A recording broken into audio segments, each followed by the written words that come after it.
돌아보면서 같이 인사 나눠볼까요? 반갑습니다. 네, 여러분과 함께 예배하게 돼서 너무 반갑고 너무 감사하고 좋습니다. 미국의 41대 대통령이었던 조지 부시 허버트 전 대통령이 현지 시간 지난 11월 30일에 향년 94세의 일기로 서거하였습니다.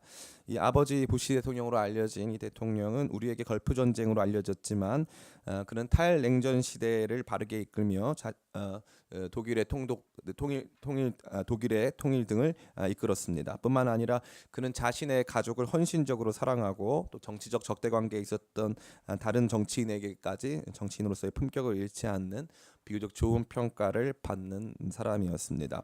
우리는 종종 이러한 정치가들의 죽음을 맞이하면서 그들을 평가하는 시간을 갖습니다. 이러한 시간은 우리에게 많은 생각을 주는 시간이 아닐 수 없습니다. 왜냐하면 언젠가 우리에게 또 이러한 평가가 임할 것을 우리가 알기 때문에 그렇습니다. 인간에게 있어서 이러한 평가는 굉장히 중요한 문제입니다. 비단 유명 정치인이나 사상가, 예술인, 스포츠인 등을 평가하는 일 넘어서서 우리 자신과 우리의 이웃과 친구들을 향해 평가하고 평가받는 삶이 우리의 매일의 삶의 일부라고 할 수 있기 때문에 더욱 그러한 것입니다. 그러한 가운데 오늘 본문은 평가가 이루어지고 있는 본문입니다. 먼저 세례 요한이 예수님을 평가했습니다. 예수님 오실 그분 맞으세요? 혹은 예수님 다른 분을 우리가 기다려야 되나요? 예수님을 평가하고 예수님께 대해서 질문했습니다. 그러고 나서 또 재밌는 건 예수님도 세례 요한에 대해서 평가하셨습니다. 세례 요한 여자가 낳은 사람 중에 가장 위대한 사람이다. 세례 요한이 바로 그 선지자다. 선지자 나의 길을 예비하는 바로 그 선지자다 하시면서 세례 요한을 평가하셨습니다. 그러한 가운데 또 너무 놀라운 것은 주님께서는 우리 자신의 숨겨진 가치를 또 평가하고 말씀해 주셨다는 것입니다. 더욱이 바리새인과 율법학자들도 주님께서 평가하셨습니다. 그러니까 이러한 평가가 저와 여러분의 삶의 기준으로 자리 잡으면 세례 요한의 가치는 이러한 것이구나. 예수님은 이러한 분이시구나. 바리새인들은 이러한 평가를 받는 것이구나. 우리의 가치는 오늘 우리의 삶은 이러한 가치가 있구나라고 하는 여러 가지 질문에 대한 중요한 답을 얻을 수가 있습니다. 아무쪼록 오늘 말씀을 통해 예수님을 바르게 이해하고 평가하며 또 우리 자신을 바르게 이해하고 평가하는 시간이 되기를 간절히 원합니다. 또한 이러한 평가들을 통해 우리가 누리고 있는 특권과 우리가 품어야 할 신앙의 모습을 확인하고 회복하는 귀한 시간 되시기를 예수님의 이름으로 축원합니다. 첫 번째로 우리가 관심 있게 봐야 되는 것은 바로 세례 요한의 의구심입니다. 세례 요한은 예수님께 질문을 하기 시작합니다. 특별히 예수님께 질문하는 시점이 중요한데 18절은 그 시점에 대해서 저와 여러분에게 이렇게 말해주고 있습니다. 앞에 화면이 준비되어 있습니다. 18절입니다. 시작. 요한의 제자들이 이 모든 일을 그에게 알리니. 요한의 제자들이 이 모든 일을 그에게 알리고 나서 세례 요한이 제자들을 보내어 예수님에 대하여서 질문하는 내용이 등장하는 것을 봤을 때 예수님이 들었던 세례 요한이 들었던 이 모든 일이 무엇인가가 굉장히 중요한 문제가 되는 것입니다. 좁게 본다면 지난 시간에 살펴본 나인성 과부의 아들을 살리신 사건이 바로 이 모든 일이라 될 수 있고 또 그것을 바라보면 사람들이 하나님께서 우리를 돌보셨고 큰 선지자가 우리 가운데 임했다 하는 내용이 바로 이 모든 일이라고 할 수 있습니다. 그러나 또 넓게 본다면 예수님께서 행하고 계신 여러 가지 치료와 긍휼의 사역 전체가 이 모든 일이라고도 할 수 있습니다. 이러한 모든 일을 듣고 나서 세례 요한이 도대체 예수님 우리가 기다렸던 바로 그분이 맞으신지 아니면 우리가 기다려야 하는 다른 분이 계신 건지에 대해서 질문했다는 것이 중요한데 왜 이런 반응을 보였는가 하는 것이 중요한 것입니다. 그것을 우리에게 잘 보여주고 오늘 본문 전체의 열쇠가 되는 말씀은 바로 23절입니다. 같이 한번 읽어볼까요? 시작. 누구든지 나로 말미암아 실족하지 아니하는 자는 복이 있도다 하시니라. 아멘. 물론 이 말씀이 세례 요한이 실족하게 되었다 혹은 깊은 의심에 사로잡혔다 볼 수 있는 여지를 충분히 주고 있지는 못합니다만 세례 요한이 보다 강한 확신을 얻기 위해서 의구심을 갖고 있었고 꼭 확인해 보고 싶었던 것이 있었음을 우리는 분명히 알 수 있었습니다. 그렇다면 왜 세례 요한은 의심하거나 혹은 더 깊은 확신을 원하는 상태가 되었을까요? 그것은 바로 세례 요한이 생각했던 메시아와 예수님이 달랐기 때문에 그래요. 세례 요한은 예수님, 다시 말해서 메시아가 이러한 일을 행해야 된다라고 생각했는데 예수님의 모습이 전혀 다르게 사람들 긍휼히 여기고 사람들 고쳐주고 치유하고 죽은 자 살렸으니까 그게 세례 요한 보기에는 메시아가 저런 일만 하면 안 되는데 라는 생각을 갖게 했다는 것입니다. 세례 요한은 회개의 세례를 선포하였고 진노가 임박했다고 증거하였습니다. 그가 생각하는 메시아는 진노와 심판을 이 땅 가운데 실현하는 존재였다고 볼 수 있는 것입니다. 3장 16절과 17절에서 세례 요한은 이렇게 말하고 있습니다. 같이 한번 읽어볼까요? 시작. 요한이 모든 사람에게 대답하여 이르되 나는 물로 너에게 세례를 베풀었거니와 나보다 능력이 많으신 이가 오시나니 나는 그의 신발끈을 풀기도 감당하지 못하겠노라. 그는 성령과 불로 너희에게 세례를 베푸실 것이요 손에 키를 들고 자기의 타작마당을 정하게 하사 알곡은 모아 곳간에 들이고 쭉정이는 꺼지지 않는 불에 태우시리라. 아멘. 세례 요한은 쭉정이는 꺼지지 않는 불에 태우신다라고 하는 하나님의 거룩한 심판과 진노가 메시아가 행할 굉장히 중요한 과업이라고 생각한 것입니다. 이러한 메시아에 대한 선입관 혹은 다른 강조점이 있었기 때문에 예수님이 행하고 계셨던 여러 가지 치유, 그분의 긍휼히 여기심, 은혜 베푸심 등이 세례 요한에게 있어서는 다소간에 풀리지 않는 의구심을 갖게 하는 요소가 된 것입니다. 거기에 대해서 예수님은 뭐라고 답을 해주십니까? 예수님 맞으세요? 메시아 맞으세요? 이렇게 물어봤을 때 예수님은 도리어 이렇게 말씀하십니다. 오늘 본문의 23절입니다. 같이 한번 읽어볼까요? 시작. 예수께서 23절이 아닌가요? 제가 몇 절입니까? 죄송합니다. 22절입니다. 22절. 같이 한번 읽어보겠습니다. 시작. 예수께서 대답하여 이르시되 너희가 가서 보고 들은 것을 나병 환자가 깨끗함을 받으며 귀먹은 사람이 들으며 죽은 자가 살아나며 가난한 자에게 복음이 전파된다 하라. 아멘. 재밌는 것은 무엇입니까? 예수님은 너희가 지금 보고 있지 않느냐? 지금 맹인이 보게 되었고 못 걷는 사람이 걷게 되었고 지금 병든 자가 치료받고 있다. 이게 메시아의 사역이다. 나는 메시아로서 사명을 감당하고 있다. 내가 맞다. 이 얘기를 예수님께서 세례 요한에게 예수님의 여러 가지 사역을 통해 말씀해주고 계셨다는 것입니다. 예수님은 도리어 세례 요한에게 확신을 주시며 이르시기를 예수님 자신이 은혜의 해를 선포하고 사람들을 자유케 하고 계심을 강조하신 것입니다. 이것이 바로 예수님이 나사렛 회당에서 자기 자신이 어떠한 일들을 감당하실지를 선포하며 천명하신 말씀이 되는 것입니다. 누가복음 4장 16절부터 20절을 이렇게 말하고 있습니다. 같이 한번 읽어볼까요? 시작. 예수께서 그 자라나신 곳 나사렛에 이르사 안식일에 늘 하시던 대로 회당에 들어가사 성경을 읽으려고 서심해 선지자 이사야의 글을 들이거늘 책을 펴서 이렇게 기록된 데를 찾으시니 곧 주의 성령이 내게 임하셨으니 이는 가난한 자에게 복음을 전하게 하시려고 내게 기름을 부으시고 나를 보내사 포로된 자에게 자유를 눈먼 자에게 다시 보게 함을 전파하며 눌린 자를 자유롭게 하고 주의 은혜의 해를 전파하게 하려 하심이라 하였더라. 아멘. 구약 성경에는 다양한 메시아에 대한 예언이 등장합니다. 그러나 예수님께서는 분명히 누가복음에서 천명하시기를 예수님 자신이 행하실 사역은 은혜의 해를 선포하며 수많은 갇힌 자들에게 자유를 주고 병든 자를 치료하는 회복 주는 복된 사역이 될 것인 것을 강하게 말씀하신 바 있는 것입니다. 그래서 예수님의 강조점은 메시아의 메시아됨은 예수님의 놀라우신 치료, 그분이 행하시는 긍휼, 여러 가지 그분이 선포하시는 자유롭게 하는 말씀이 된다는 것을 말해준다는 것이죠.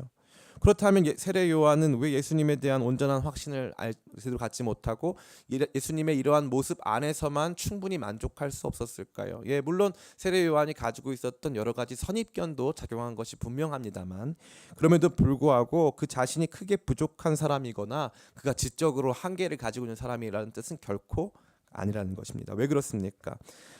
세례 요한의 제자들이 떠난 후에 예수님이 세례 요한에 대해서 하시는 말씀을 가만히 들어보면 그가 왜 예수님을 오해할 수밖에 없었는지를 우리는 분명히 알 수 있습니다.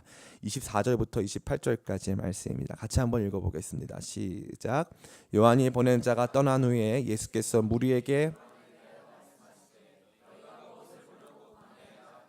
바람에 흔들리는 갈대냐? 그러면 너희가 무엇을 보려고 나갔더냐? 부드러운 옷 입은 사람이냐? 보라, 화려한 옷을 입고 사치하게 지내는 자는 왕궁에 있느니라. 그러면 너희가 무엇을 보려고 나갔더냐? 선지자냐? 옳다. 내가 너희에게 이르노니 선지자보다도 훌륭한 자니라. 기록된 바 보라, 내가 내 사자를 내 앞에 보내노니 그가 내 앞에서 내 길을 준비하리라 하는 것이 이 사람에 대한 말씀이라.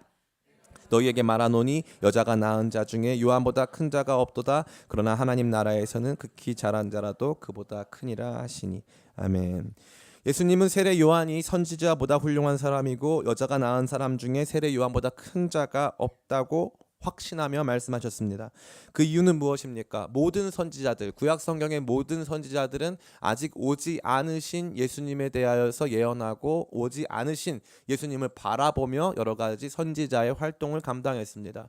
그러나 세례 요한만큼은 오신 예수님을 선포하고 오신 예수님을 직접 눈으로 배웠을 뿐만 아니라 그 예수님에게 직접 세례를 베풀었기 때문에 구약에 속한 그 어떤 선지자보다 그들이 누릴 수 없는 특권을 누린 선지자보다 탁월한 사람이라 감히 말할 수 있는 것입니다. 그래서 구약 성경에 나타난 모든 성도들의 삶보다 세례 요한의 삶이 복있고 가치 있다고 예수님께서는 말씀하신 것이고, 그러기에 그는 모든 구약 선지자들의 꿈을 이룬 사람이고 업적 면에서라기보다 그의 역할 면에서 가장 위대한 구약의 사람이었다는 것을 알 수 있는 것입니다. 그런데 우리를 충격으로 몰아넣기 시작한 언급이 있습니다. 그러나 그것은 무엇입니까? 그것은 바로 하나님 나라에서는 극히 작은 자라도 그보다 크다는 것입니다. 세례 요한에 대해서 엄청나게 좋게 평가해 주셨고 구약 성경에서 가장 탁월한 사람이며 그가 정말 구원사적 역사에서 가장 중요한 역할을 감당했음을 예수님께서 사람들 앞에서 감히 말씀하셨음에도 불구하고 예수님이 그 뒤에 하시는 말씀은 저와 여러분에게 큰 충격을 주는데, 그것은 다른 것이 아니라 세례 요한보다 하나님 나라에 속한 지극히 작은 사람이 훨씬 큰 사람이라는 것입니다. 참 놀라운 말씀이 아닐 수 없습니다. 비록 세례 요한이 그 역할 면에서는 가장 큰 선지자였다 할 수 있고 구원사적인 면에서는 그의 위치가, 그가 서 있는 그 바로 위치가 가장 중요한 위치라 할 수 있습니다. 그러나 하나님 나라의 백성은 예수님의 가르침을 온전히 듣고 이해하며 그분이 주시는 구원의 혜택을 누림으로 세례 요한보다 훨씬 많은 혜택을 누리고 있는 더 큰 사람이 된다는 것을 말한다는 것입니다. 많은 사람들이 이 말씀을 받는 것을 두려워합니다. 목사님, 저는 아무리 봐도 세례 요한보다 탁월한 것 같진 않아요. 목사님, 저는 아무리 봐도 세례 요한보다 경건한 삶을 살지는 못한 것 같습니다. 여기서 말하는 것은 우리가 그 사람보다 더 탁월하거나 더 경건하다는 뜻이 결코 아니고 우리가 누리고 있는 혜택이 다르다는 것입니다. 우리가 누리고 있는 혜택이 세례 요한과는 비교가 불가능할 정도로 더 큰 것을 누리고 있다는 점에서 우리는 세례 요한보다 더 큰 존재라는 것을 예수님께서 강조하여 말씀하신 것입니다. 이제 우리는 이 모든 일에 대해서 내용을 대략적으로 파악해 보았습니다. 세례 요한은 위대한 하나님의 사람이었고 매우 중요한 역할을 감당하였지만 세례 요한 역시도 아직 구약에 속한 사람이었으며 예수님에 대한 온전한 이해를 가질 수 없었기 때문에 예수님에 대한 의구심을 가질 수밖에 없었다는 것입니다. 그 생각한 예수님의 모습은 심판을 시행하시고 진노를 이 땅 가운데 임하게 하시는 분이어야 했습니다. 그 예수님의 모습은 구약 성경 안에서 드러나는 그의 여러 가지 이 관념을 종합한 생각에 불과하였습니다. 왜냐하면 그는 아무리 크고 위대한 선지자라 할지라도 구약에 속한 사람이기 때문에 그러한 것이었습니다. 그러나 우리는 이 계시가 종결된 시대 속에 살아가며 예수 그리스도에 대한 온전하고 참다운 삶이 가능한 시대에 살고 있음을 발견하고 예수님께서 그렇게 하나님 나라에 속한 지극히 작은 사람이 세례 요한보다 훨씬 더 큰 혜택을 누리고 있음을 말씀해 주셨다는 것을 발견했습니다. 그런데 예수님의 이야기는 여기에서 끝나지 않습니다. 어떻게 나아갑니까? 예수님은 이 세대의 사람들에 대해서 책망하십니다. 그것은 바로 바리새인과 율법학자입니다. 여기에서 그들은 이 세대의 사람들이라고 칭함을 받습니다. 사람들은 이 세대의 사람이라고 하니까 그 시절에 살았던 사람, 그 시대라고 생각하는 경우가 있는데 성경에서 말하는 세대는 그 시대도 있고 그 세상도 있어요. 다시 말해서 시대와 세상 양쪽을 다 구분하는 것인데 다른 면으로 표현해 봤을 때 이것은 어떤 것이냐 하면 세상에 속해 있는 사람을 의미하는 것입니다. 대표적인 이 세대의 사람들로 제시된 사람은 바로 바리새인과 율법학자들입니다.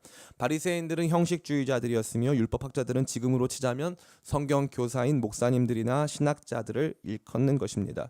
그들에 대한 언급은 바로 31절부터 34절에 잘 나와 있습니다. 같이 한번 읽어보겠습니다. 시작.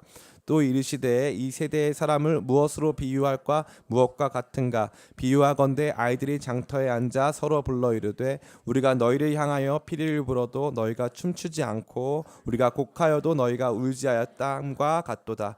세례 요한이 와서 떡도 먹지 아니하며 포도주도 마시지 아니하매 너희 말이 귀신 들렸다 하더니 인자는 와서 먹고 마심에 너희 말이 보라 먹기를 탐하고 포도주를 즐기는 사람이요 세리와 죄인의 친구로다 하니. 참 재미있는 것은 세례 요한의 사역과 예수님의 사역은 어떠한 의미에서 정반대의 모습이었다는 것입니다. 세례 요한의 사역은 메뚜기와 석청을 먹으며 낙타 털옷을 입고 광야에서 회개를 선포하는 사역이었습니다. 저는 가만히 봤더니 메뚜기와 석청 봤더니 석청이 로얄 젤이더라고요. 낙타 털옷은 우리가 요즘에 입고 있는 알파카 옷을 기준으로 봤을 때 굉장히 비싼 옷이라 생각을 많이 들었습니다. 어찌 됐건 이 당시에는 예수님 세례 요한의 사역을 광야에서 외롭게 금욕하며 경건한 삶을 살고 있었던 모습으로 반영된다고 생각하려고 노력했습니다. 그러나 예수님의 사역은 정반대의 모습이었어요. 세례 요한의 사역이 금욕적이고 경건한 모습이었다면 여러 가지 면에서 그가 세상과 완전히 분리된 채 광야에서 하는 사역이었다면 예수님의 사역은 그렇지 않았습니다. 예수님의 사역은 도시와 도시를 돌아다니는 사역이었고 예수님은 죄인과 세리들을 초청하여 그들과 함께 식사하시며 천국의 잔치 축제를 베푸시는 사역이었습니다. 그러니까 정반대의 모습인 거죠. 세례 요한의 사역은 장례식과 같은 사역이고 예수님의 사역은 축제 잔치와 같은 사역이 된다는 것입니다. 그래서 그것을 무엇으로 표방하는 것이냐 하면은 세례 요한의 사역은 애곡하여도 울지 않고 예수님의 사역은 피리를 불어도 춤을 추지 않는 이러한 모습으로 보여진다는 것입니다. 바로 누가 그런 모습을 했다는 거예요? 바리새인과 율법학자들이 바로 그랬다는 것입니다. 세례 요한이 와서 금욕을 하고 회개를 선포했을 때 그들은 세례 요한의 세례를 받지 않았습니다. 그 회개에 참여하지 않았습니다. 저가 귀신 들렸다 그랬습니다. 저가 특별한 일들을 감당한다. 저러한 회개는 특별한 사람들이 하는 것이다. 이것은 참다운 신앙이 아니라고 바리새인과 율법학자들이 생각한 것입니다. 예수님이 반대로 돌아오셔서 축제의 신앙을 보여주셨습니다. 같이 만나서 세리와 죄인들이 같이 만나서 같이 먹고 마시며 즐겁게 많은 사람들을 받아주고 기쁨을 누리는 사역을 감당하셨습니다. 그때 사람들은 예수님에 대하여서 저가 먹기를 탐하고 저가 세리와 죄인들의 친구라고 사람들이 비방했습니다. 그게 바로 바리새인과 율법학자들의 모습이었고 그들이 바로 이 세대의 사람들로 제시되어 있는 것입니다. 이러한 내용을 통해서 예수님께서 밝혀주시고자 하시는 것은 바로 아직 부족한 지식을 가지고 서 있으나 예수님께 묻고 그분이 누구인지를 알기 원하는 세례 요한의 모습과 피리를 불어도 춤추지 않고 애곡하여도 울지 않는 이 세대의 사람들, 즉 바리새인과 율법학자들의 모습 사이에 서 있는 오늘날 예수 그리스도 앞에 살아가는 저와 여러분의 모습을 보여주는 것입니다.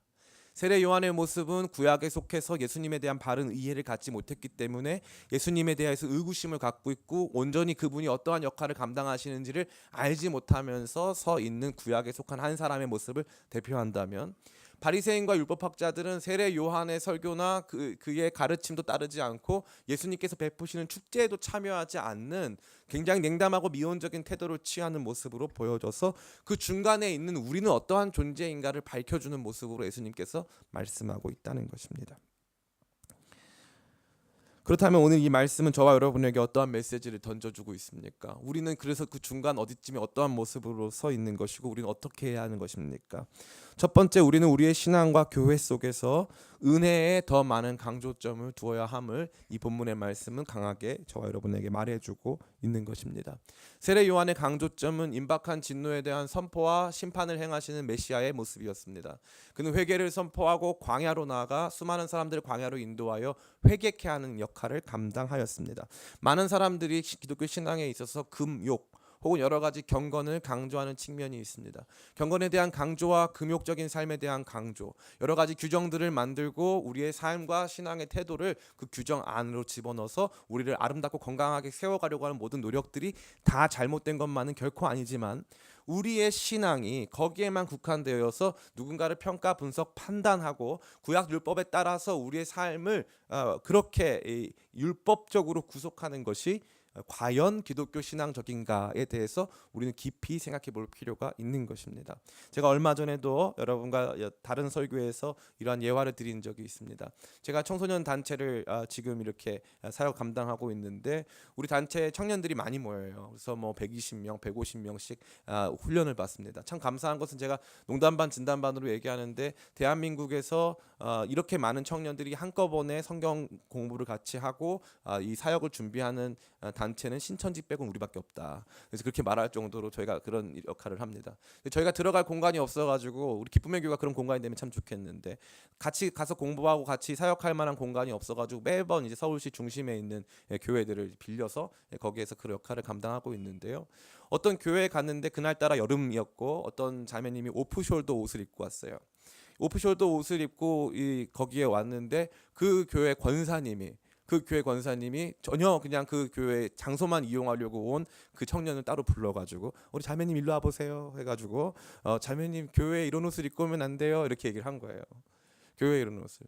거기 담임 목사님 제가 잘 아는데 담임 목사님이 하시는 말씀이 아니 요즘은 위로 벗든 밑으로 벗든 다 알아서 사는데 왜 권사님 그런지 모르겠다는 거예요.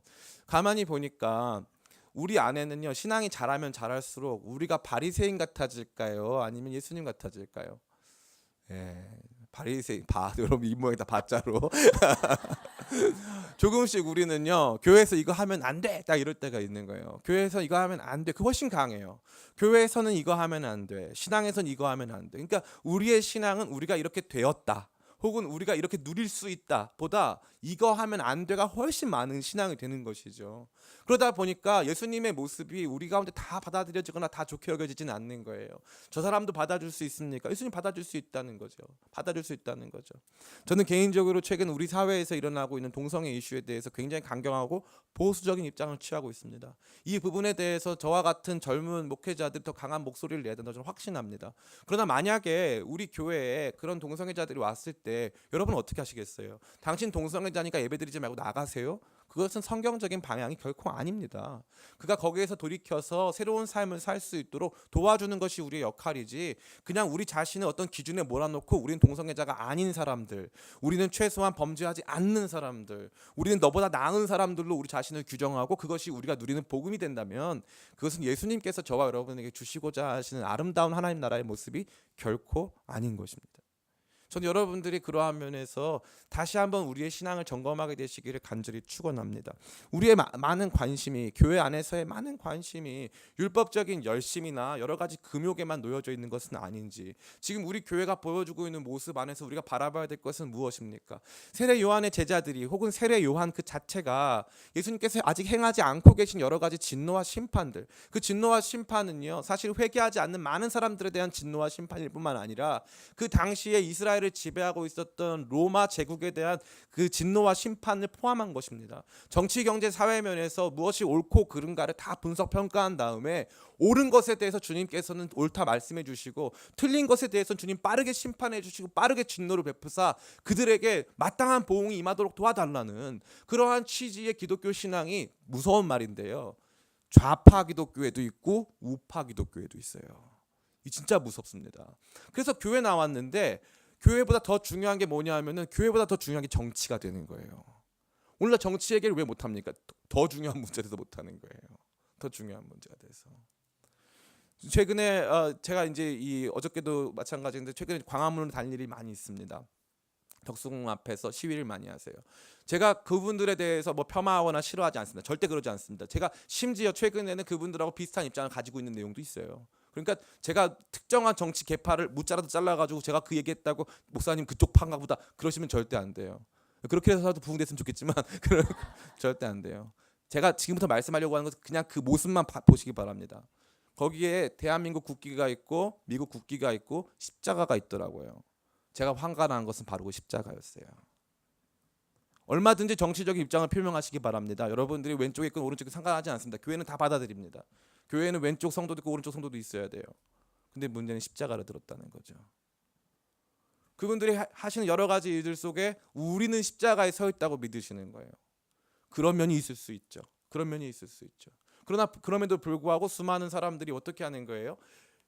임박한 진노와 심판을 내가 아닌 저 사람들에게 주님께서 평가하시고 판단하시고 분석하시고 그에게 필요한 심판을 내려주시고 보응해달라는 거죠. 그래서 정의를 실현해달라는 것입니다. 정의 실현의 문제, 마땅한 심판과 보응의 문제를 우리의 신앙의 문제, 죽은 영혼이 살아나는 문제, 아프고 힘든 영혼들이 회복되는 문제보다 중요하게 여긴다면 우리의 신앙은 잘못되어 있다는 것입니다. 교회가 어느 순간에서부터 어떠한 입장을 취할 것이냐, 우리 교회는 왼쪽 교회냐 오른쪽 교회냐 거기에 사로잡혀 있다면 우리 교회는 잘못됐다는 뜻이죠. 우리 교회에서 누가 살아나고 있느냐, 누가 회복되고 있느냐, 죽은 영혼이 살아나고 있느냐, 거기에 우리의 관심이 있어야 된다는 것입니다. 근데 교회는요, 가만히 보면요, 생명력, 회복력 여기에 대한 관심보다 조금씩 가면서 목사님 오늘 저 얘기를 한 거 보니까 목사님 약간 우파야. 목사님 언제는 또 약간 좌파 같아. 여러분 신비로우시죠? 잘 모르시겠죠? 제가 영원히 그 상태를 유지하려고 그래요. 그 상태를 잘 유지해야 돼요, 목사는. 그런데 너무 놀라운 건 뭐냐, 우리 안에 조금씩 그 관심이 적어진다는 거예요. 어떤 영혼이 살아났다, 우리 교회에서 그 누구 집사가 은혜 받았다, 우리 교회 안에서 어떤 청년이 회복됐다, 죽은 영혼 돌아왔다, 야 이번에 세례 받는데 너무 감동적이더라. 이게 다 생각이 멈추면서 자꾸 교회 그러면요, 사실 실제적으로 삶 속에서는 신앙생활도 열심히 안 하면서 갑자기 그 핵심 이슈가 어젠다가 딱 떠오르면, 뭐 동성애 이슈가 됐든지 뭐 무슨 이슈가 됐든지 그 어젠다가 떠오르면 갑자기 나는 정말 이 세상에서 십자군과 같은 역할을 감당하는 막 신앙인인 것처럼 막 같이 불을 내는 것입니다. 예수님 뭐라고 하시는 거예요? 지금 죽은 영혼이 살아나고 눈먼 자가 보고 다리 저는 사람들이 걷기 시작하고 갇혀있던 자들이 자유가 임하기 시작했다. 이게 내 모습이다. 딱 보여주시는 거예요. 다른 거 보지 마. 다른 거 보지 마. 임박한 심판과 진노는 내가 알아서 할게. 하나님이 알아서 하신다고 말씀하시는 거예요. 여러분이 한 사람의 시민으로서 여러분이 가지고 있을 수 있는 정치적 의사표현, 여러 가지 결정권들을 행사하시는 것은 전혀 상관없습니다. 그러나 교회 안에 들어와서 우리가 가지고 있는 모든 것들에 대한 핵심을 하나님의 진노와 심판에 두고 우리 교회의 가치를 그 진노와 심판의 기준 안에서만 생각한다는 것은 전혀 잘못된 생각이고, 우리 교회의 가치는, 우리 교회가 참되신 메시아된 예수 그리스도를 따르고 있다고 하는 거룩한 가치는 죽은 영혼이 살아나는가, 갇힌 자가 자유케 되고 있는가, 눈먼 자가 진리의 빛 가운데서 주님을 바로 보고 있는가, 여기에 우리의 모든 관심을 향해야 될 줄을 믿습니다. 저는 여러분들이 그러한 관심 속에서 영혼들이 살아나게 되시기를 간절히 축원합니다. 두 번째, 우리는 이 말씀을 통해서 우리의 신앙을 점검해 보아야 합니다. 바리새인과 율법학자들의 상태는 단순히 정죄적인 태도를 취하는 것이 아니었어요. 도리어 그들은 회개를 선포해도 울지 않고 은혜를 선포해도 기뻐하지 않는 상태였습니다. 이게 바로 바리새인과 이 율법학자들의 모습이었다는 거죠. 단순히 저 사람 나빠, 저 사람 나빠 이게 아니라 회개를 선포해도 울지 않아요. 거기에 참여하지 않습니다. 그렇다고 축제에도 참여하느냐? 축제에도 참여하지 않는다는 것입니다. 교회 안에서, 신앙 안에서 성도가 가장 민감하게 반응해야 되는 상태가 바로 아무것도 느껴지지 않는 상태입니다. 자신만의 신앙관에 사로잡혀서 회개도 들어갈 자리가 없고 은혜도 들어갈 자리가 없는 상태라면 그저 다른 사람들에게 율법적 기준만 제시하고 평가하는 사람으로 여러분 전락된다면 우리의 모습이 심각하게 바리새인의 모습을 닮아가고 있음을 여러분이 보셔야 한다는 것입니다. 그들은 예수님 세례 요한의 회개도 싫고 예수님이 베푸시는 구원의 축제도 싫은 것입니다. 그래서 자신만이 중요하고 그들의 시선만으로 신앙과 세상을 이해하려고 하기에 우리의 죽은 영혼을 향한 애곡 소리에도 반응하지 못하고 놀라운 은혜의 음악 소리에도 춤추지 못하는 상태가 된 것입니다. 그래서 놀라운 것은 무엇인지 아십니까? 세례 요한의 회개에 참여한 사람들은 예수님의 축제도 기뻐한다는 것입니다. 이게 기가 막힌 거예요. 29절과 30절입니다. 같이 한번 읽어볼까요? 시작. 모든 백성과 세리들은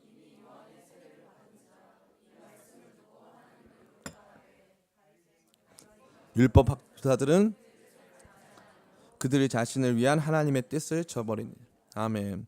모든 백성과 세리들, 백성만 나온 게 아니라 가장 악한 사람들을 대표하는 세리까지 등장했습니다. 그들은 요한의 세례를 받았기 때문에 예수님께서 하시는 말씀을 인정하고 예수님의 사역 가운데 참여하고 있습니다. 그러나 바리새인들은 예수님의 사역 가운데 가서 지켜보고 있지만 절대 참여하지 않습니다. 그들은 냉담한 마음을 가지고 있습니다. 참 놀랍죠. 그러니까 회개를 경험하는 것과 축제에 참여하는 것, 애곡을 하며 우는 것과 피리를 불면 춤을 추는 것이 실상은 하나의 상태가 된다는 것입니다. 울다가 웃다가 한다는 것이죠. 한국 사회 안에서 이 울다가 웃으면 이게 무슨 문제가 발생한다고 하는 잘못된 가르침이 있어요. 근데 사람이 가장 행복한 상태가 어떤 상태입니까? 이게 울다가 웃는 상태가 제일 행복한 거거든요. 웃다가 울거나 울다가 울거나 이 두 가지가 하나로 합쳐진 상태. 그래서 눈물과 웃음은 사실 하나입니다. 눈물과 웃음은 언젠가부터 우리의 신앙은 하나님의 은혜 앞에 메마르기 시작합니다. 그분이 베푸시는 놀라운 은혜 앞에 또 우리의 죄를 책망하고 우리 안에 들어있는 잘못된 삶의 방향들을 돌이키려고 하는 아버지의 열심, 그분의 울부짖음 앞에 눈물이 말라버린 때가 너무나도 많다는 거죠. 그래서 건조한 교회들이 너무나도 많아요. 교회 와 보면은 막 너무 건조해서 숨조차 쉴 수가 없고 하나님의 은혜는 조금도 들려오지 않고 이 회개가 울려 퍼져도 아무도 반응하지 않는 그런 교회들이 너무 많습니다. 심지어 회개를 너무 많이 얘기하면 목사님 좀 그만하셨으면 좋겠다 할 때도 많다는 거죠. 왜요? 내 마음이 반응하지 않거든요. 나는 그런 말씀 싫거든요. 내게 주어진 약속이나 여러 가지 이제 삶에 필요한 문제들을 해결하고 내 마음을 고치는 것은 좋은데 회개를 선포하거나 축제를 선포하는 그 어느 양쪽에 서고 싶지도 않다는 것입니다. 그게 우리의 모습 아닙니까? 그 수많은 사람들이 이러한 잘못된 신앙 상태에서 자기 자신 어떻게 하냐면 다른 사람 평가하고 있는 거예요. 저 사람 신앙은 약간 귀신 들린 것 같아. 제 기도 너무 많이 나 싫어. 저 사람은 너무 말씀만 가르쳐 난 싫어. 저쪽 교회는 맨날 만나면 밥 먹고 무슨 먹기사 기도회를 한대. 그래서 먹고 기도하고 이상한 교회야. 우리 교회는 그런 성도들이 한 분도 안 계시길 간절히 원합니다.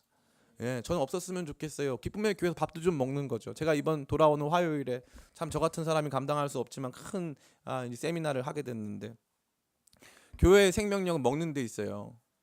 먹고 같이 시간 보내고 친구는 무슨 존재입니까? 친구는 허송세월 할 수 있는 존재예요. 허송세월. 이 사람하고 나랑 친구인지 아닌지를 확인하는 길은요, 내가 이 사람하고 허송세월을 할 수 있느냐, 같이 밥 먹고 차 마시고 아무런 일도 하지 않고 있을 수 있느냐 없느냐예요. 근데 교회 와서 그게 안 되는 분들이 너무 많습니다.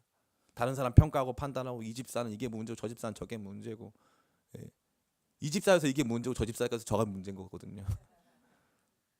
다 문제투성이에요. 다 우리 교회는 저게 문제고 저게 문제고.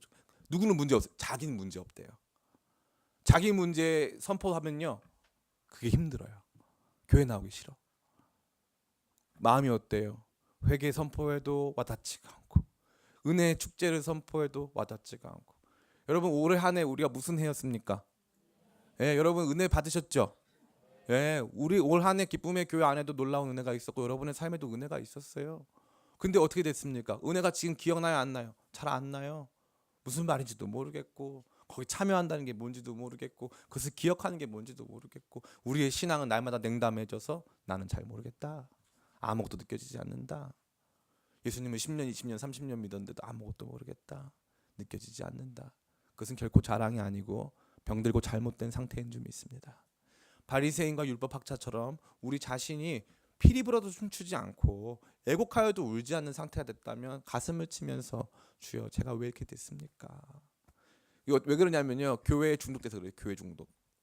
복음에 중독되고 은혜에 중독되고 하나님의 놀라운 말씀 속에서 자유케 되는 일에 중독돼야 되는데 교회라고 하는 눈에 보이는 형식에 중독이 돼가지고 그것밖에 안 보이는 거예요. 그래서 모든 게 다 그걸로만 보이는 거예요. 그냥 그걸로만. 목사님은 이래야 되고 성도들은 이래야 되고 교회는 이래야 되고 저건 저래야 되고 다 여기에만 모든 관심이 놓여지다 보니까 말씀이 뭐라고 말하는지 잘 안 들려오는 거예요.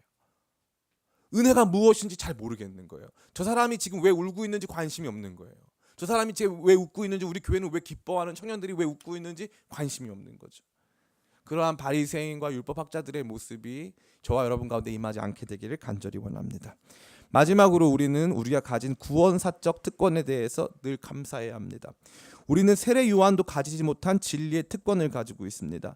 그리스도 예수님에 대한 완전하고 객관적인 지식을 전달하는 계시가 종결되어 우리 앞에 놓여져 있고 성경 말씀이 그런 거거든요. 성령께서 우리 가운데 오셔서 각 사람을 인도하사 예수님을 알게 하시고 지난 2000년 기독교 역사를 통해 교회는 수많은 믿음의 영웅들과 좋은 성경교사들의 수고를 통해 그 계시의 빛을 온전히 밝혀온 것입니다. 그러기에 우리는 예수님을 그 이전 어떤 사람들보다 온전히 알고 이해할 수 있는 좋은 위치에 서 있는 것입니다. 세례 요한에 대해서 예수님이 뭐라고 말씀하십니까? 너희가 무엇을 보려고 광야에 나갔느냐? 선지자냐? 옳다. 그는 선지자보다 훌륭한 자니라. 여자가 낳은 사람보다 그보다 큰 자가 없느니라. 세례 요한에 대해서 예수님이 얼마나 좋게 평가하십니까? 그러나 뭐라고 말씀하시죠? 그러나 하나님 나라에선 지극히 작은 자도 세례 요한보다 크니라. 그게 누구예요? 여러분이라는 거예요. 여러분. 오늘 여러분이 진리의 말씀을 듣고 있는 거, 이 진리의 말씀은요, 모든 사람이 원하고 원했던 거예요. 가끔 어떤 분들이 저한테 얘기해요. 목사님, 천주교랑 기독교랑 많이 안 다른 것 같던데 성당 나가면 안 되나요? 제가 그때 꼭 드리는 말씀이 있어요. 개신교회는 천주교와 분리되어 신앙의 자유를 얻기 위해서 무려 장장 40여 년 이상, 장장 거의 100여 년에 가깝도록 수많은 사람이 생명을 잃어야 했어요.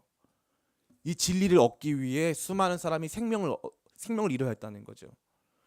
1648년에 웨스트팔리아 조약이 있기 전까지 종교 개혁으로 말미암아 수많은 사람들이 생명을 잃었어요. 왜요? 천주교 신앙은요, 성경보다 교회가 그 권위가 위에 있어요. 교회가 성경을 만들었다고 봐요. 그렇기 때문에 교회의 결정이 성경보다 우선합니다. 그러나 개신교 신앙은 어떻습니까? 개신교 신앙은 하나님께서는 살아계시고 예수님께서 교회가 머리 되시고 성령께서 진리의 인도자가 되시기 때문에 그분의 말씀이신 성경이 교회를 만든다고 봐요. 성경 말씀만이 진리라고 보는 거죠. 그래서 성경 말씀에 대한 강조가 시작되는 거 아닙니까? 루터가 한 제일 중요한 역할은 뭡니까? 루터가 한 제일 중요한 역할은 성경을 독일어로 번역한 거 아닙니까? 위클리프가 성경을 영어로 번역하지 않았습니까? 사람들은 자기 나라 말로 성경을 번역하기 시작했습니다. 중세 1000년 동안 성경은 라틴어로 기록되어 있었고 라틴어를 공부한 학자들만 성경 말씀을 이해할 수 있었다는 것이죠. 그들에게는 우리가 지금 갖고 있는 특권이 없어요. 성경을 원하면 다양한 버전으로 읽을 수도 있고, 여러분 유튜브 키면은 성경을 제대로 설교하시는 수많은 목사님들이 성경 말씀을 설교하는 걸 이해하는 특권이 그들에게는 없었습니다. 중세 1000년의 어둠 속에서는 그것이 없었어요. 구약 성경의 2000년 역사 속에는 그게 없었습니다. 그러나 오늘 저와 여러분의 삶에는 여러분이 원하면 성경 말씀을 듣고 이해할 수 있는 것입니다. 근데 문제가 뭡니까? 듣고 이해하지 않아요. 그럼 무슨 일이 발생합니까? 반드시 여러분들이 성경을 제대로 듣고 이해하지 못하면 이단들이 나오기 시작하는 거예요. 이단들이 나오기 시작하는 거예요. 그러면서 여러분의 영혼을 갉아먹는 것입니다. 사실 이 부분에 있어서 목회자들의 책임이 큽니다. 그러나 다른 한편으로는요, 조심스러운 말인데 누가 그 목사님을 담임 목사님 세웠습니까? 성도님들이 세웠잖아요. 그 목사님 학위 보고 얼굴 보고 세웠잖아요. 그러고 나서 그 목사님이 말할 때 축복 얘기하면 박수치고 좋아했잖아요. 예수님 얘기하면 우리 목사님 설교 어려워 그랬잖아요. 그러다 보니까 목사님들이 더 많이 살아남으려고 어떻게 했어요? 축복 얘기했죠. 상처 얘기했죠. 치유 얘기했죠. 잘 될 거라고 얘기했죠. 그 얘기만 주구장창 하다 보면 안 잘렸죠. 안 잘리다 보면 좋은 삶을 살았죠. 수많은 목사님들이 양성됐죠. 그런 모습으로. 제가 감히 말씀드리는 건데요. 저처럼 목회하면 잘려요. 다른 교회 가서 저처럼 못합니다. 오늘처럼 설교하면 큰일 나요. 목사님 설교 너무 어려워요. 목사님 설교 너무 어려워서 못 듣겠어요. 이런 사람들 많습니다. 우리는 무슨 특권을 누리고 있습니까? 세례 요한이 그렇게 알고 싶었던 예수님 누구세요? 예수님 오실 그분 맞으세요? 다른 분을 기다려야 합니까? 우리가 어떻게 이해해야 합니까? 예수님을 어떤 식으로 이해해야 됩니까? 당신의 영광은 무엇입니까? 세례 요한이 그렇게 카톡 통해서 알고 싶었던 그 예수님께 카톡을 보낸 거예요. 예수님 어떤 분이세요? 근데 그것이 우리 가운데 주어졌는데 관심 없어요. 내 삶이 너무 중요해요. 무관심한 거죠. 예수님 뭐라고 그래요? 하나님 나라에 속한 지극히 작은 사람이 세례 요한보다 크니라. 세례 요한보다 더 엄청난 혜택을 누리고 세례 요한이 가질 수 없었던 더 많은 것들을 가지고 있느니라. 그게 바로 우리다. 그러기에 저는 여러분들이 그 기쁨 속에 살아가게 되시길 간절히 축원합니다. 우리는요, 다른 사람들이 전혀 누릴 수 없는 거인의 어깨 위에 있는 거예요. 우리 자신은 거인도 아니고 지극히 작은데 지난 2000년 수천 년간의 기독교 역사를 통해서 세워져 왔었던, 갈고 닦아져 오고 만들어지고 세워져 왔었던 그 수많은 사람들의 눈물과 피 속에서 우리 여기 올라와 있는 거예요. 여기서 보는 거예요. 근데 이걸 당연히 여기고 이것에 대해서 아무런 감동도 없고 그저 그냥 살아간다면 저는 그것이 너무 안타깝습니다. 저 가끔 그 생각을 많이 해요. 저 설교가 너무 어렵고 여러분 보시기에 유한 목사님 너무 이게 좀 너무 이성적이다 이런 면에서 그런 생각과 판단이 드신다면은 좀 덜 이성적인 곳에 몇 달 다녀오세요. 몇 달 좀 가서 거기 가가지고 좀 이렇게 설교 쭉 들어보시고 평가해 보세요. 저는 그랬으면 좋겠어요. 진짜 진심으로. 그 맛에 대해서 여러분들이 평가하시듯이 여기 별점도 주고 하잖아요. 평가했으면 좋겠어요. 오늘날 우리 교회는 지금 지역교회 구도가 아닙니다. 대한민국, 제가 그 사진 보여드리면 놀라실 텐데 대한민국에는요 지금 교회 포화 상태예요. 교회 포화 상태. 교회는 편의점보다 많습니다. 교회 포화 상태예요. 수많은 사람들이 무슨 일을 멈췄어요? 교회 비교하는 일을 멈췄어요. 교회 비교하면 죄래요. 안 된대요. 예, 그 일면은 맞죠. 그러나 문제가 뭡니까? 교회 비교를 멈춘 것은 괜찮은데요. 우리 교회 시설이 부족하고 이런 거 멈춘 건 괜찮은데 진리의 말씀을 어떻게 들어야 하는가에 대한 깊은 탐구와 그것에 대한 열정 자체를 잃어버린 것은 정말 잘못된 것입니다. 저는 여러분들이요 진짜 진리의 말씀을 듣는 일에 대해서 특권을 누리고 감사하고 감격하면서 그렇게 신앙생활하게 되시길 간절히 바랍니다. 기쁨의 교회 없는 게 많아요. 우리 교회 진짜 없는 게 많습니다. 어떤 자매님이 저한테 그랬어요. 목사님이 우리 교회 예배밖에 없다고 하셨는데 진짜 예배밖에 없는 것 같다고. 예, 진짜 예배밖에 없고 사실은 우리 교회 좋은 게 하나 있어요. 밥이 맛있어요. 그런데 제가 예배에 대한 강조점을 꼭 드리는 이유가 있어요. 예배가 생명이기 때문에 그래요. 예배 안에서 특별히 하나님 말씀이 생명. 여러분 지금은요 이 말씀에 대해서 줄기도 하고 뭐 이렇게 하면 들으시죠. 원래 다 그렇게 하는 거거든요. 그렇게 하시잖아요. 근데 이게 어느 순간에 나를 만들어요. 그래서 누가 무슨 말을 딱 했는데 내가 만들어진 내가 듣기에 이거 아닌 것 같으면 바로 안 듣게 되는 거예요. 안 들려와요. 그러니까 다른 교회에서 오랫동안 신앙생활 하시던 분들이 우리 교회 같은 데 오면 약간 모르시겠는 거예요. 잘 안 들어오는 거예요. 왜냐하면 그 교회에서 들어왔던 내용이랑 좀 다르거든요. 사실 저는 여러분에게 제가 참고했던 책들 다 보여드리고 싶어요. 얼마나 건전한 책들을 참고하고 얼만큼 노력하고 고민해가지고 이러한 설교 한 편들을 만들어가는지를 다 보여드리고 싶습니다. 그 정도로 조심스럽지만 자신 있어요. 그 정도로. 우리 교회는 대충 하는 교회가 아니에요. 우리 교회에서 행해지는 설교나 우리 교회에서 하는 그런 건요. 저는 조심스럽게 말씀드리지만 기쁨의 교회가 대한민국의 바로 그 교회입니다. 하나님께서 마지막 때에 한 교회를 찾으신다면 저는 우리 기쁨의 교회를 확신합니다. 그런 마음으로 하는 거예요. 수십만 명이 들어도 부끄럽지 않은 설교. 저 진짜 그런 마음으로 준비해서 증거합니다. 그런데 우리는 어떤 그 특권을 모르는 거예요. 저 이요한 목사에 대한 특권이 아니라 이러한 진리에 대한 특권을 모르는 거죠. 이 진리가 우리를 막 이렇게 다가왔을 때 이것에 대한 특권을 전혀 모르고 우리 교회가 어떠한 교회인지 우리가 지금 어떠한 신앙생활을 하고 있는지에 대한 특권을 전혀 모른 채 그저 남들 평가하고 안 좋다고 생각하고 뭐 부족한 것이 있으면 조금만 문제가 발생하면 이게 문제여서 나 싫다고 이러한 방식의 신앙생활을 한다는 것은 너무 잘못된 것이죠. 우리가 누리고 있는 특권을 여러분 늘 기억하게 되시길 간절히 바랍니다. 제가 설교 시간에 성경 얘기 말고 다른 얘기 하는 거 거의 없지 않습니까? 하나님 말씀 외에 다른 거 전하지 않으려고 정말 불굴의 투지로 노력합니다. 제가 간증하면 할 게 많아요. 누가 저한테 그러더라고요. 참 이완 목사님 간증을 이렇게 꺼내오는 것 같다고. 간증하면 할 거 많습니다. 간증하면 인기 많아도 좋겠죠. 거의 관심 없어요. 하나님 말씀 가만히 보면 얼마나 신기해요. 얼마나 놀랍습니까? 하나하나 알게 되는 게 너무 좋잖아요.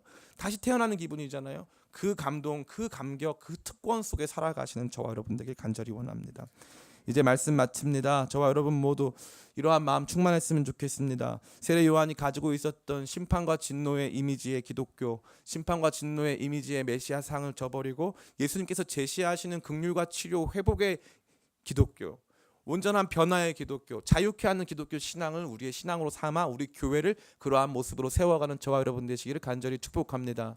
피리를 불어도 춤추지 않고 애곡하여도 울지 않는 바리새인과 율법학자들의 모습을 내어버리고 회개의 눈물에 참여하고 축제의 기쁨에 참여할 줄 아는 진짜 살아있는 신앙인으로 회복되시기를 저와 여러분 모두가 그런 모습 되기를 간절히 축복합니다. 주님께서 우리 가운데 주신 가장 위대하고 탁월했던 세례 요한조차 누리지 못했던 예수님을 제대로 아는 복을 누리고 있다는 거룩한 성도의 특권을 감격과 감사로 누리는 저와 여러분 되시기를 예수님의 이름으로 축원합니다. 우리 이 시간 잠깐 같이 기도하겠습니다.